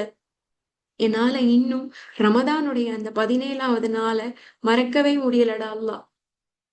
என்னுடைய இறைவனை, நான் இன்னைக்கு உன்கிட்ட ஒன்னே ஒண்ணுதான் கேட்க விரும்புறேன்.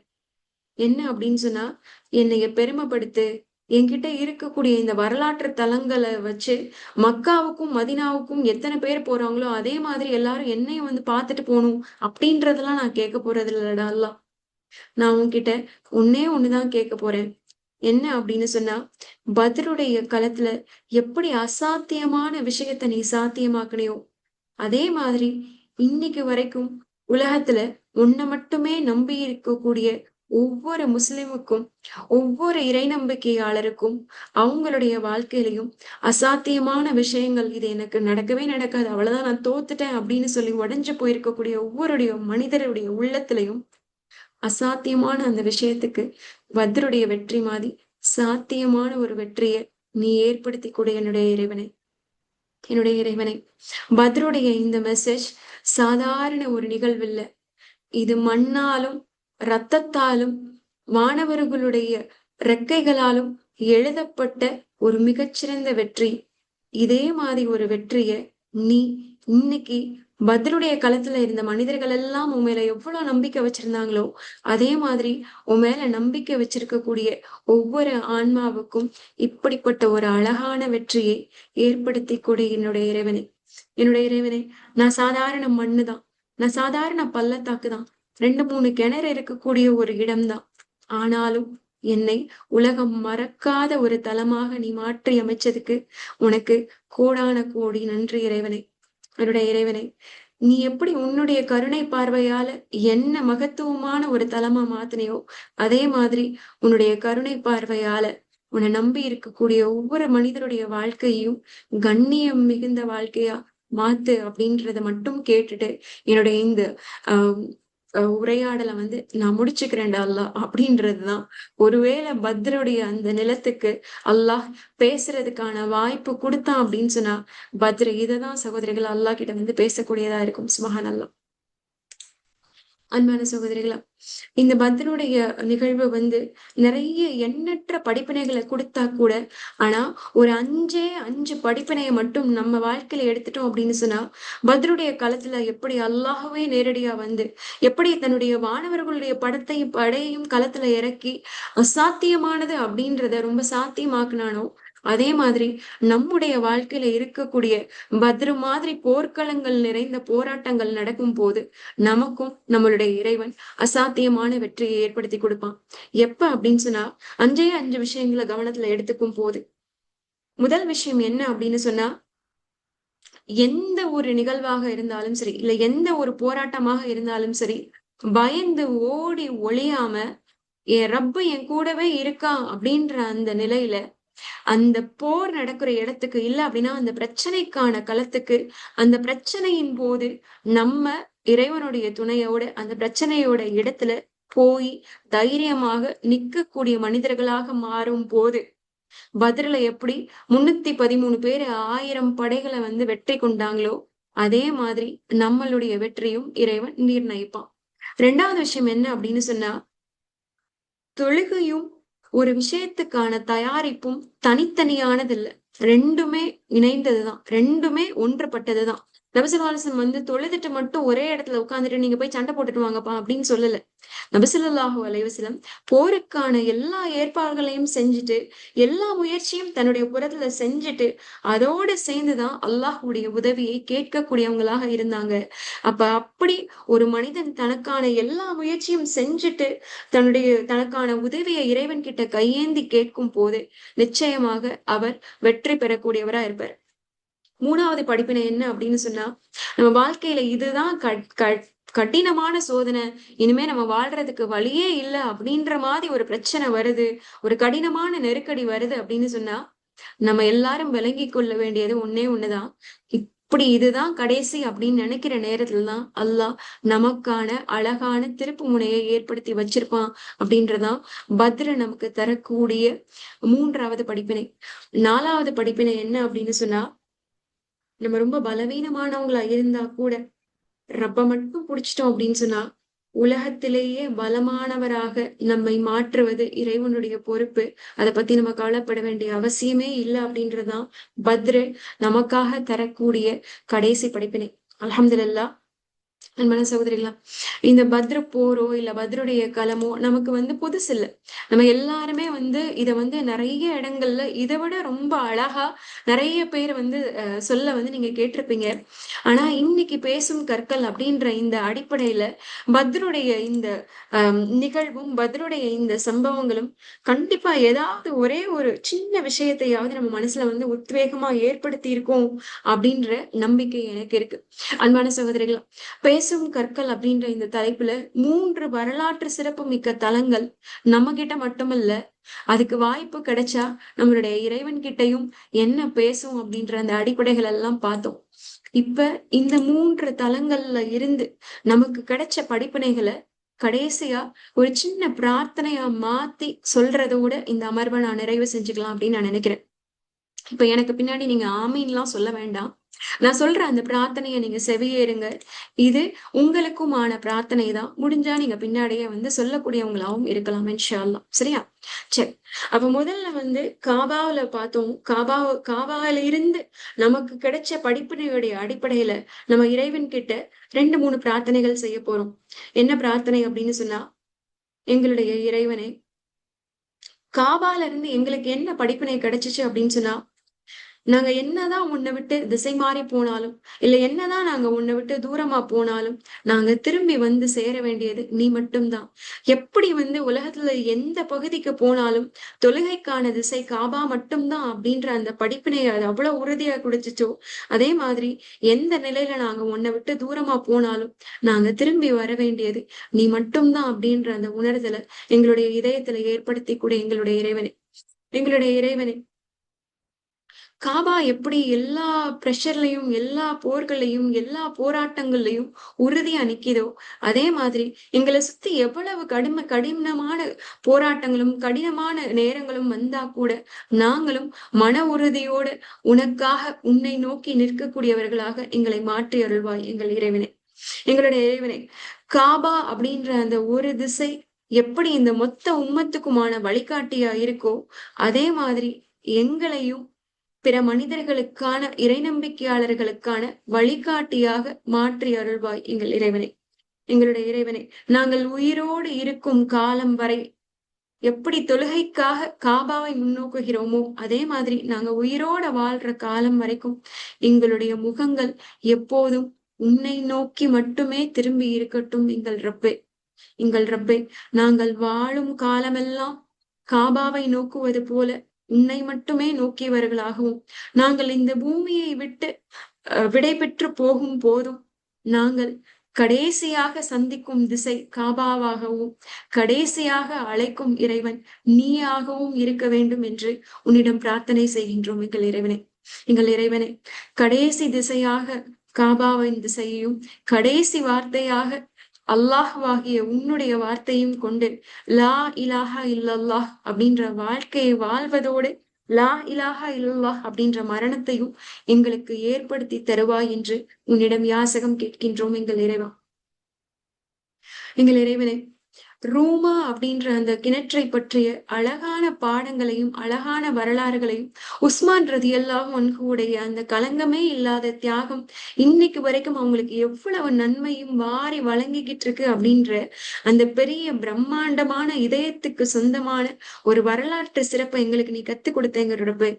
ரப்பே, எங்களுக்கு இதுல இருந்து என்ன படிப்பினை கிடைச்சிச்சு அப்படின்னு சொன்னா, எதை நாம் அல்லாவுக்காக கொடுக்கின்றோமோ அதுவே நமக்கான நிரந்தரமான சொத்து அப்படின்றத எங்களுக்கு நீ ரொம்ப அழகா உணர வச்ச ரப்பே. ரப்பே, எங்களுடைய வாழ்க்கையில் எங்களுக்கான மிகச்சிறந்த செயல்களை எங்களுடைய பெஹரு ரூமாவாக எங்களுடைய ரூமாக்கினராக மாற்றியமைப்பாய் எங்கள் ரப்பே. ரப்பே, எங்களுக்கு நீ கொடுத்த உடல் பலமா இருக்கட்டும், மன பலமா இருக்கட்டும், இல்ல அறிவாற்றலா இருக்கட்டும், இல்ல பொருளாதாரமா இருக்கட்டும், இது எல்லாத்தையும் வச்சு நிரந்தர நன்மையை தரக்கூடிய நல்ல விஷயங்களை உனக்காக மட்டுமே செய்யக்கூடியவர்களாகவும் அந்த நல்ல விஷயங்கள் எங்களுக்கான பிஹர ரூமாவாக நாங்கள் மரணித்த பின்பும் நன்மையை ஏற்படுத்தக்கூடியதாக மாற்றி அமைக்க வேண்டும் என்று உன்னிடம் நாங்கள் பிரார்த்தனை செய்கின்றோம் எங்கள் இறைவா. எங்கள் இறைவனை எங்களை பலமான இறை நம்பிக்கையாளராக மாற்றி தருவாய் எங்கள் இறைவா.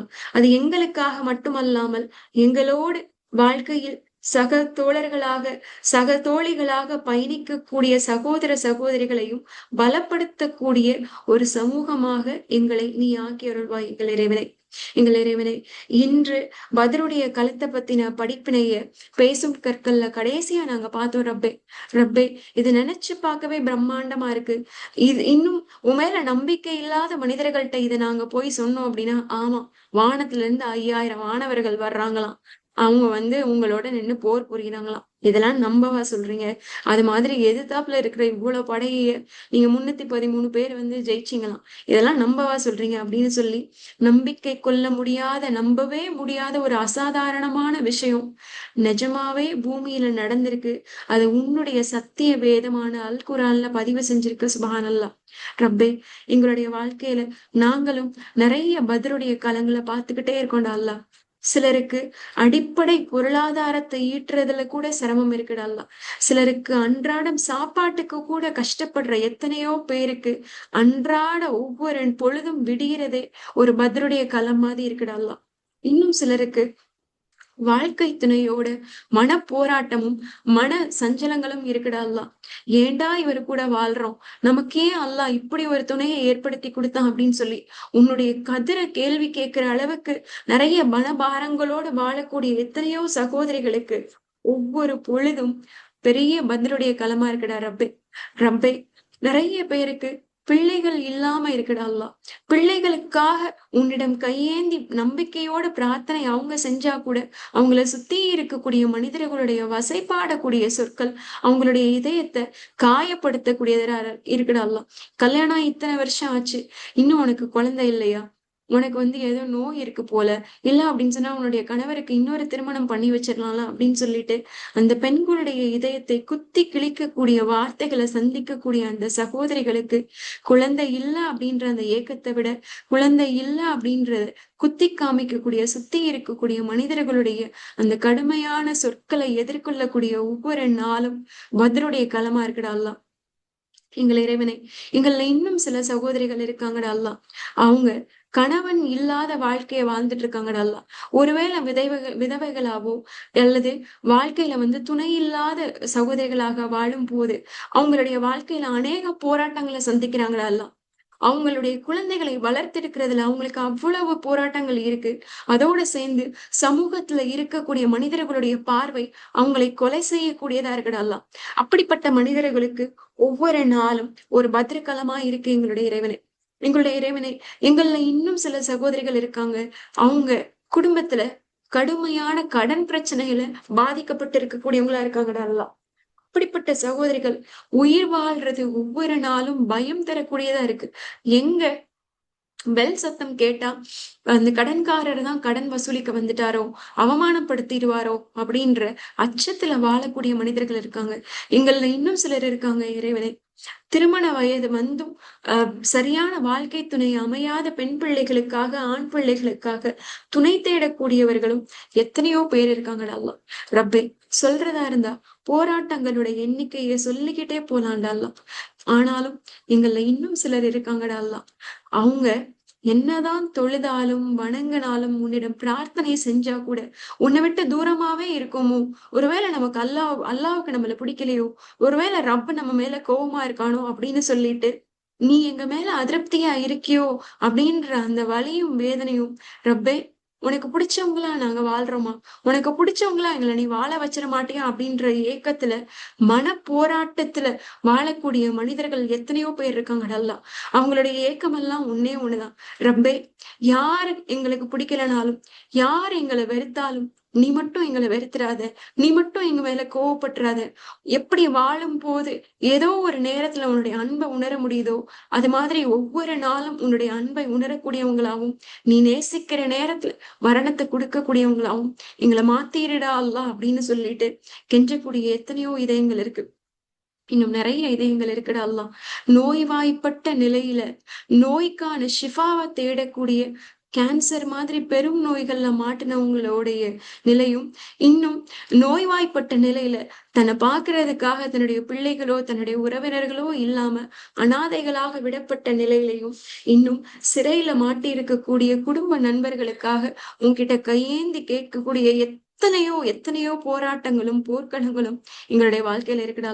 ரப்பே, எங்களுடைய வாழ்க்கை முழுக்க பத்திரகலமாவே இருக்குடா.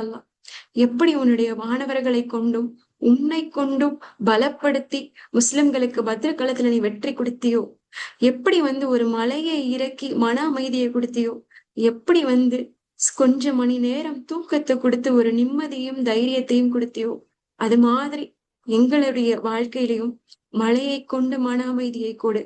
உன்னுடைய புறத்திலிருந்து தூக்கம் மாதிரி ஒரு ரஹமத்தால எங்களுக்கு நிம்மதியை கொடு. என்னுடைய புறத்துல இருந்து எங்களுடைய போராட்டங்கள்ல எங்களுக்கு துணையாக மாணவர்களை அனுப்பி எங்களை வெற்றி பெறச்சே. ரப்பே, நீ அதிகமா நேசிக்கக்கூடிய மனிதர்களுக்காக நீயே களத்துல இறங்கி நின்னு போரிடக்கூடியவனா இருக்க. அதுதான் நீ உன்னுடைய தூதர்கிட்ட சொல்லும் போது ஒரு நபிமொழியில அறிவிச்சிருக்க. நீ நேசிக்கக்கூடிய உன்னுடைய வழிகளுக்கு, நீ நேசிக்கக்கூடிய உன்னுடைய அடியார்களுக்கு எதிராக அநியாயம் செய்யும் மனிதர்களுக்கு எதிராக நீயே போர் பிரகடனம் செய்யறன்னு நீ சொல்றடா ரப்பே. ரப்பே, நாங்க உன்னை அதிகமாக நேசிக்கக்கூடிய மனிதர்களாக வாழ விரும்புறான்டா அல்லாஹ். இந்த ரமலான்ல எங்களுக்கு அந்த பாக்கியத்தை கூட இறைவனை நீ நேசிக்கும் மனிதர்களாகவும் உன்னை நேசிக்கும் மனிதர்களாகவும் நீ நேசிக்கக்கூடிய நல்ல அமல்களை நாங்கள் நேசிக்கக்கூடியவர்களாகவும் எங்களை ஆக்கி அருள் புரிவாய் ரப்பே. ரப்பே, எங்களுக்கு இந்த அழகான வாய்ப்பை ஏற்படுத்தி கொடுத்திருக்க.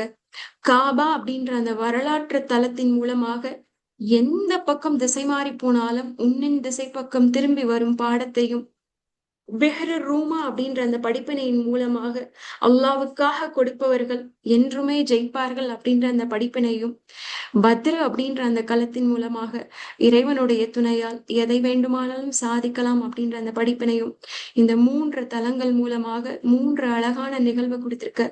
இது எல்லாத்தின் மூலமாகவும் இறைவனை வெறும் கையோடு உன் முன்னாடி நிக்கிறோண்ட ரப்பே. எங்களுக்கு உன்னை தவிர வேற எந்த சொத்தும் பெருசா இல்லடாலும் எங்களை கைவிட்டுறாதடால். எப்படி எங்களை இந்த ரமலானுடைய இரவுகள்ல இப்ப அழகா ஒன்று கூட்டி இருக்கியோ, இதே மாதிரி மரணிக்கிற நிலையிலும் உன்னை நினைத்தவர்களாக மறுமையிலும் உன்னை நேசிக்கக்கூடிய மனிதர்களாக ஒன்று திரட்டுவாயாக அப்படின்ற இந்த பிரார்த்தனையோட அன்பான சகோதரிகளா, பேசும் கற்கள் மூலமா நமக்கு நிறைய படிப்பினை கிடைச்சிச்சு. இது வரைக்கும் எவ்வளவோ படிப்பினை கிடைச்சிட்டு காதுல வாங்கிட்டு போயிடுறவங்க மாதிரி இல்லாம இதை நடைமுறைப்படுத்தக்கூடிய பாக்கியத்தை நம் அனைவரும் இறைவனிடம் யாசகம் கேட்போம். இன்ஷா அல்லாஹ் நம்மளுடைய மொத்த சமூகமும் பெரிய போராட்டங்கள்ல ஆட்பட்டு இருக்கக்கூடிய இந்த நேரத்துல நம்மளுடைய பிரார்த்தனைகள்ல நம்மளையும் நம்மளுடைய குடும்பத்தை மட்டுமல்லாம இந்த மொத்த உம்மத்தையும் சேர்த்து கொள்ளக்கூடிய மனிதர்களாகவும் நம்மளை ரப்ப ஆக்கி அருளணும் அப்படின்னு சொல்லிட்டு, கேட்டதன்படி செயல்படக்கூடிய மக்களாக அல்லாஹ் உங்களையும் என்னையும் ஆக்கி அருள் புரிவானாக அப்படின்னு இந்த உரையை நிறைவு செய்யறேன். ஆஹிரு தவானா அல்ஹம்துலில்லாஹி ரபில் ஆலமீன். அஸ்ஸலாமு அலைக்கும் வரஹ்மத்துல்லாஹி வபரகாத்துஹு.